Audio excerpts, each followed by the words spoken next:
فرینکنسٹائن، یہ نام سنتے ہی ذہن میں فوراً ایک بدصورت، خوفناک عفریت کی تصویر آتی ہے نا؟ لیکن کیا ہو اگر اصل کہانی اس سے کہیں زیادہ گہری اور پیچیدہ ہو؟ تو آئیے مل کر اس مشہور افسانے کے پیچھے چھپی اصل حقیقت کو جانتے ہیں۔ اب یہ سوال سننے میں شاید تھوڑا عجیب لگے، ایک طوفانی چھٹی، بھوتوں کی کہانیاں اور ایک عفریت، ان میں کیا تعلق ہو سکتا ہے؟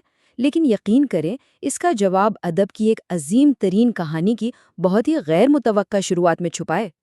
تو قصہ شروع ہوتا ہے 1816 کی ایک طوفانی رات سے۔ میری شیلی اپنے شوہر پرسی شیلی اور مشہور شاعر لارڈ بائرن کے ساتھ چھٹیاں گزار رہی تھیں۔ بوریت دور کرنے کے لیے انہوں نے ایک مقابلہ رکھا کہ کون سب سے اچھی بھوتوں کی کہانی لکھے گا، اور جانتے ہیں کیا ہوا؟ اسی چھوٹے سے مقابلے سے ایک ایسا خیال پیدا ہوا جو آگے چل کر ادب کا ایک شاہکار بن گیا۔ کتنا کمال ہے نا؟ تو چلیے کہانی کا پہلا باب کھولتے ہیں اور ملتے ہیں اس کے خالق سے، ایک بہت ہی پرجوش ذہین سائنسدان، نام ہے وکٹر فرینکنسٹائن، ایک ایسا شخص جس کا جنون اسے سیدھا تباہی کے دہانے پر لے آیا۔ دیکھیں، وکٹر کا بچپن بہت اچھا گزرا تھا، ایک امیر خوشحال خاندان، لیکن جیسے ہی وہ یونیورسٹی پہنچا، زندگی کے راز کو جاننے کی جو جستجو تھی نا، وہ اس پر پوری طرح حاوی ہو گئی، اور یہ جو علمی تجسس تھا، یہ بہت ہی جلد ایک خطرناک جنون کی شکل اختیار کر گیا۔ اور اپنے اسی جنون میں وکٹر اخلاقیات کے آپ کہہ سکتے ہیں کہ تمام حدیں پار کر جاتا ہے۔ وہ راتوں کو قبرستانوں اور مردہ خانوں میں بھٹکتا ہے، بالکل خفیہ طور پر، تنہائی میں، ایک ایسا کام کرنے کے لیے جس کے نتائج کا اسے خود بھی کوئی اندازہ نہیں تھا۔ اور پھر آخر کار وہ لمحہ آ ہی جاتا ہے، سالوں کی محنت رنگ لاتی ہے، اس کی بنائی ہوئی مخلوق کی زرد آنکھیں کھلتی ہیں اور اس میں زندگی کی پہلی سانس آتی ہے۔ بس ایک لمحے کے لیے وکٹر خود خدا بن جاتا ہے، مگر کامیابی کا یہ احساس پل بھر میں خوف اور نفرت میں بدل جاتا ہے۔ اپنی ہی تخلیق کی خوفناک بدصورت شکل دیکھ کر وکٹر دہشت زدہ ہو جاتا ہے اور بھاگ جاتا ہے، وہ اسے وہیں تنہا چھوڑ دیتا ہے۔ اور یہی وہ ایک لمحہ ہے، وہ ایک فیصلہ ہے جو اس پوری المناک کہانی کی بنیاد رکھتا ہے۔ لیکن جیسا کہ ہم جانتے ہیں، ہر کہانی کے دو رخ ہوتے ہیں، تو اب وقت ہے کہانی کا دوسرا رخ دیکھنے کا۔ اب ہم دنیا کو اس مخلوق کی آنکھوں سے دیکھیں گے، وہ مخلوق جسے اس کے خالق نے جنم دیتے ہی بے آسرا چھوڑ دیا تھا۔ اور حیرت کی بات یہ ہے کہ یہ مخلوق بالکل ایک انسان کی طرح سیکھتی ہے، اسے بھوک لگتی ہے، تنہائی محسوس ہوتی ہے، وہ چھپ کر ایک چھوٹے سے گھر میں رہنے والے خاندان کو دیکھتی ہے اور وہیں سے زبان اور انسانی جذبات کے بارے میں سیکھتی ہے۔ وہ دوستی کی کوشش بھی کرتی ہے، ایک نابینا بزرگ سے اس کی بات بھی ہوتی ہے، لیکن جیسے ہی باقی لوگ اسے دیکھتے ہیں، اس کی ظاہری شکل کی وجہ سے اسے ہر بار صرف اور صرف نفرت اور تشدد کا سامنا کرنا پڑتا ہے۔ تو جب اسے ہر طرف سے مسلسل ٹھکرایا جاتا ہے تو اس کی اداسی اور تنہائی آہستہ آہستہ غصے اور انتقام میں بدل جاتی ہے۔ اب اس کا صرف ایک مقصد ہے، اپنے خالق وکٹر فرینکنسٹائن کو ڈھونڈنا اور اسے اس کے کیے کی سزا دینا۔ اس کا ایک بہت مشہور جملہ ہے جو اس کی پوری کہانی کا خلاصہ کر دیتا ہے: میں نیک اور اچھا تھا، مصیبت نے مجھے شیطان بنا دیا۔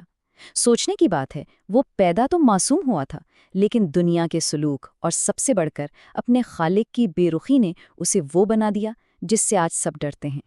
تو اب خالق اور تخلیق یعنی وکٹر اور اس کی مخلوق آمنے سامنے آتے ہیں، اور یہیں سے انتقام کا ایک ایسا خوفناک سلسلہ شروع ہوتا ہے جو آخر میں سب کچھ اور سب کو تباہ کر دیتا ہے۔ وکٹر کی وہ ایک غلطی، یعنی اپنی مخلوق کو چھوڑ دینا، تباہی کا ایک نہ ختم ہونے والا سلسلہ شروع کر دیتی ہے، بالکل ڈومینو کی طرح۔ یہ سلسلہ وکٹر کے چھوٹے بھائی ولیم کے قتل سے شروع ہوتا ہے، پھر ایک بے گناہ لڑکی کو اس جرم میں پھانسی ہو جاتی ہے، اور پھر ایک ایک کر کے وکٹر کا ہر عزیز، ہر دوست اس انتقام کی آگ کا ایندھن بنتا چلا جاتا ہے۔ اور اس پورے تنازع کا مرکز کیا ہے؟ ایک بہت ہی سادہ سا مطالبہ۔ مخلوق کہتی ہے، میری تنہائی ختم کرنے کے لیے میری جیسی ایک اور ساتھی بنا دو۔ وہ صرف تنہائی سے نجات چاہتی ہے، لیکن وکٹر مستقبل کے خوف میں مبتلا ہے۔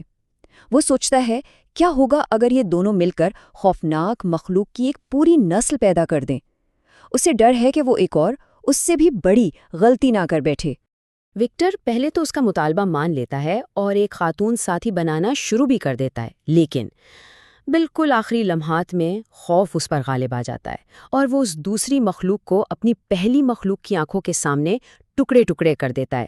وہ اپنی ہی تخلیق کی واحد امید کو بے دردی سے کچل دیتا ہے، اور یہ دھوکہ، یہ انتقام کی آگ کو اور بھی زیادہ بھڑکا دیتا ہے۔ اور اسی لمحے مخلوق ایک عہد کرتی ہے۔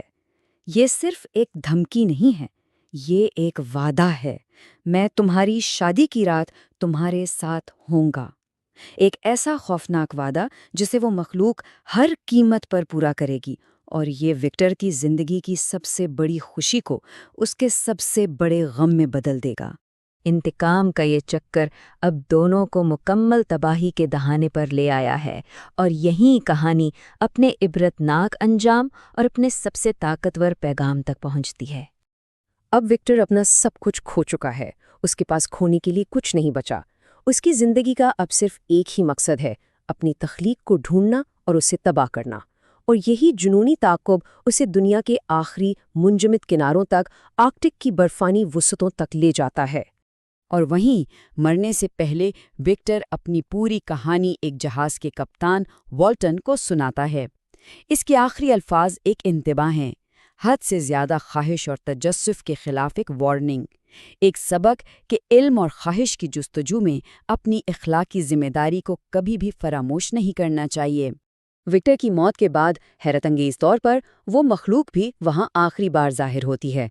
وہ اپنے کیے ہوئے گناہوں پر افسوس کرتی ہے، لیکن ساتھ ہی یہ بھی کہتی ہے کہ جس تکلیف سے وہ گزری اس کے بعد وہ کچھ اور کر بھی نہیں سکتی تھی۔ اپنے خالق کے بغیر اب اس کی اپنی زندگی کا بھی کوئی مقصد نہیں بچا تھا، اور وہ وہیں اپنی زندگی خود ختم کرنے کا عہد کر کے اندھیرے میں غائب ہو جاتی ہے۔ اور آخر میں یہ کہانی ہمیں ایک ایسے سوال کے ساتھ چھوڑ جاتی ہے جو 200 سال گزرنے کے بعد بھی اتنا ہی اہم ہے جتنا پہلے دن تھا، کہ اصل عفریت کون ہے؟